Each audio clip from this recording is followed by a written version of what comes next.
What's up mga palangga? Nandito na kami ngayon sa lugar na kung saan pinapaniwalaan na balon na iniinuman lang ni Moises. Ngayon tinanong ko yung nandito, ang sabi na tuyo na daw yan kasi matagal na, so tuyo na daw yan. Pero sisilipin pa rin natin sa loob at silipin pa rin natin sa loob. Ngayon marami namang tao naglalakad, kanina wala pang tao kasi umubugan itong oras ng bukas nito kasi inaalagaan daw nila ito. Ngayon ipakita ko lang sa inyo yung ito may nakalagay signboard, nakalagay dito signboard dito. Ayan.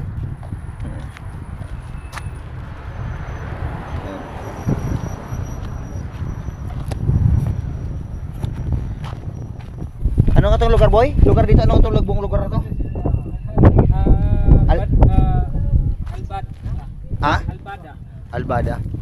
Sa lugar ng Albada. Bali dito sa lugar ng Albada, halos nandito lahat. Dito ang Mount Sinai kanina. Yung Mount Sinai kanina medyo from galing dito 50 km. Nandun na kami kanina sa Mount Sinai. 50 km. 50 km galing dito. Ngayon galing naman dito. Galing naman dito.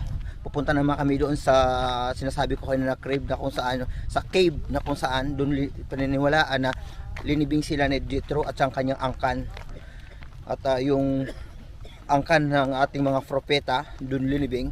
Yun naman isang pupuntahan ko mamaya, medyo against the light yata ako. Kung nakikita nyo doon sa likuran ko, marami mga tao. Ayan. Against the light ako, pasensya na. Maraming pumupunta. Ganito na lang tayo. Ganito yung aking camera para hindi masyadong against the light. Yan. Medyo sa awa ng Diyos guys, maraming salamat sa mga taong nagdasal na nakarating na maayos dito. Maraming salamat sa inyo at nakarating kami na maayos. At sana medyo hindi talaga sapat yung tatlong araw yung kinuha naming bakasyon. Hindi sapat yung 3 araw siguro para ikutin mo to. Ikutin mo yung lugar dito siguro isang linggo sa dami-dami nakalagay sa Biblia na mga lugar na nandito halos lahat sa Saudi Arabia or dito sa Middle East, especially dito sa Saudi Arabia. Halos nandito lahat yung mga lugar na kung saan nakalagay sa Biblia. Ayan, iharap ko yung camera, ipakita ko sa maraming taong kumukuha ng picture. Ano man ang dumaan, na pagsubok ay aking lalagpasan. Tuloy lang sa paghakbang, tuloy lang hanggang sa makamtan. Laging hawak ang mga salitang balang araw ay makakamit ko din naman. Kaya handa magsumikap, hindi matitinag. Ako bilang si Alda Vlog. Kahit ganong kahirap ang pag-abot sa pangarap ay di ako titigil hanggat di ko pahawak ang mga bagay na gustong hawakan ng aking kamay. Pangako na hindi hihinto ang aking mga nasimulan hanggang tangan ko na ang bawat bunga ng pagsisikap. Dugot pawis ay yan ang ialay dyan. Nagsimula man ako lang sa wala hanggang sa magkaroon na ng himala. Iniwan ko ang Maynila upang kumita. Sa pagbabalik ko ay hindi na kumuling ihirap pa, sapagkat ako'y tutulong pa. Ako'y nagpapasalamat na lagpasan ng bawat pagsubok para sa aking pangarap. Ano man ang dumaan, na pagsubok ay aking lalagpasan. Tuloy lang sa paghakbang, tuloy lang hanggang sa makamtan. Laging hawak ang mga salitang balang araw ay makakamit ko din naman. Kaya handa magsumikap, hindi matitinag. Ako bilang si Alda Vlog. Ano man ang dumaan, na pagsubok ay aking lalagpasan. Tuloy lang sa paghakbang, tuloy lang hanggang sa makamtan. Ano man ang dumaan, na pagsubok ay lalagpasan. Tuloy lang sa paghakbang, tuloy lang hanggang sa makamtan. Ano man ang dumaan, na pagsubok ay aking lalagpasan. Tuloy lang sa paghakbang, tuloy lang hanggang sa makamtan. Laging hawak ang mga salitang balang araw ay makakamit ko din naman. Kaya handa magsumikap, hindi matitinag. Ako bilang si Alda Vlog. Ano man ang dumaan, na pagsubok ay aking lalagpasan. Tuloy lang sa paghakbang, tuloy lang hanggang sa makamtan. Laging hawak ang mga salitang balang araw ay makakamit ko din naman. Kaya handa magsumikap, hindi matitinag. lang si Ada Vlog. Wow, wow.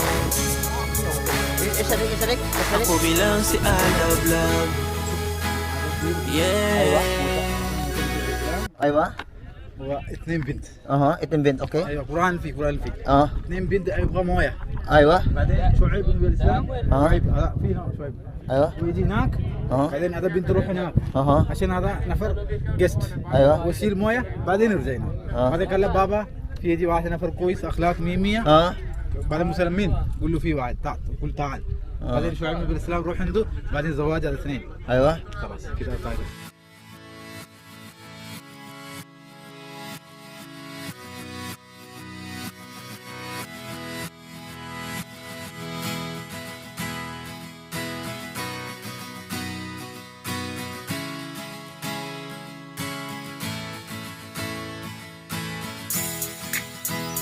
Yeah.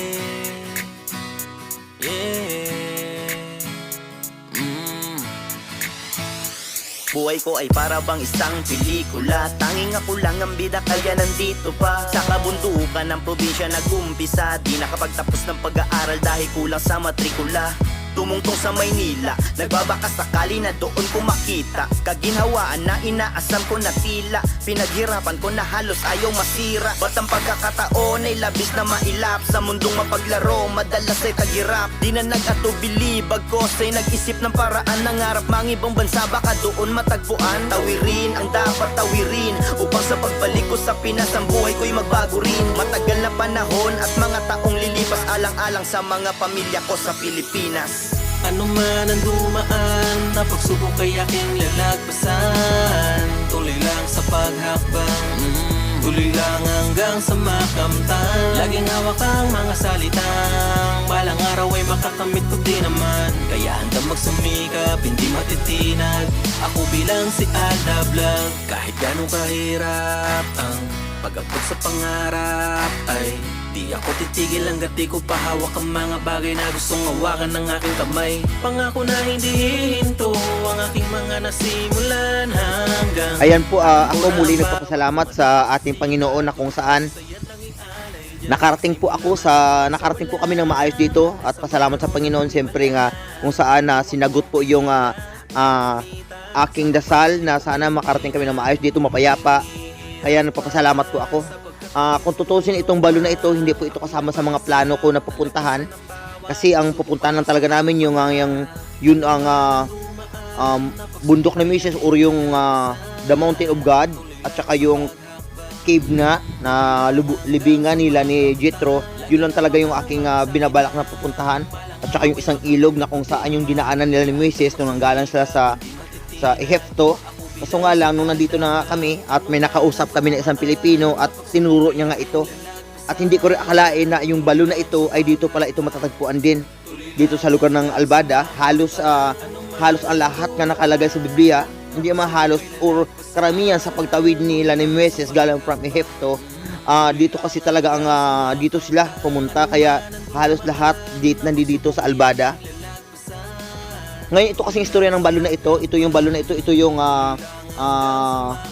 dito si Moses unang nagpahinga, or dito niya nakilala ang kanya napapangasawa, dahil nga nung time ang dahilan kung bakit umalis sa Ehipto, correct me if I'm wrong sa mga nagbabasa sa Biblia, kasi nga meron si Moses na pinatay na isang Egyptio, kaya nung nalaman na nga doon na may pinatay siya na isang tauhan ni Paraon, takot siya baka siya naman patayin, kaya siya tumakas papunta rito. Kaya nga dito niya nakilala ang kanyang napapangasawa, at dito po sa balon na ito. Kaya ako nagpapasalamat din ako sa Panginoon na kung saan sa kabilang hindi ako nagiging tapat, nagiging makasalanan, ganun pa man ay binigyan ako ng pagkakataon ng Panginoon na makarating sa lugar na ito. Bro, sali ako bro.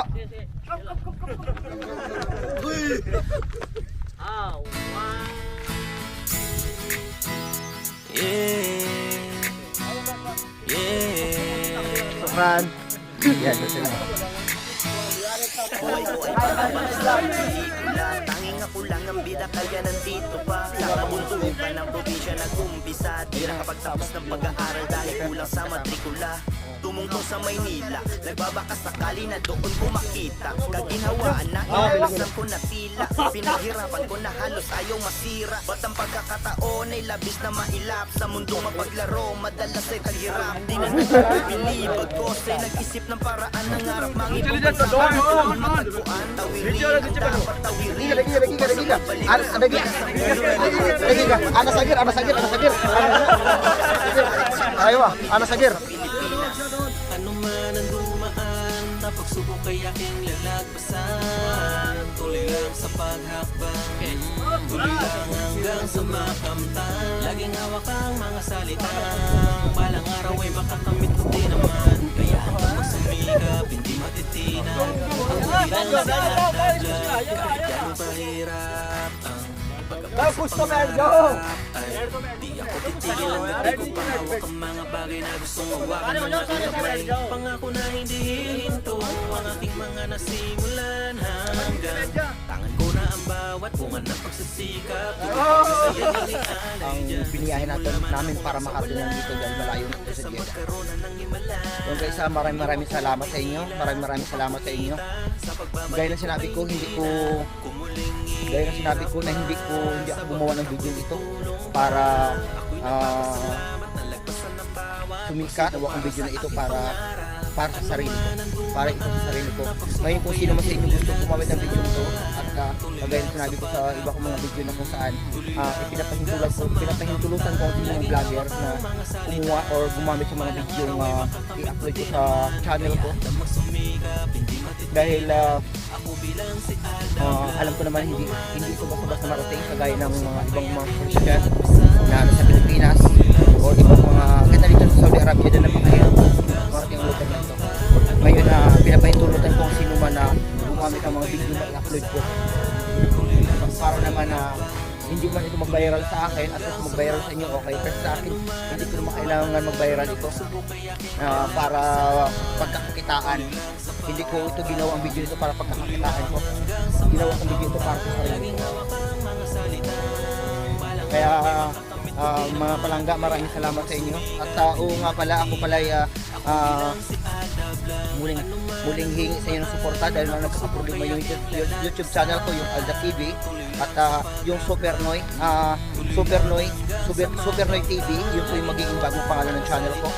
So sana po supportan nyo ko, sana po lahat ng subscriber ko dun sa Alda TV, sana po at lumipat kayo dun sa Super Noy, subscribe po yung Super Noy TV kasi po, yun na po yung bagong channel ko.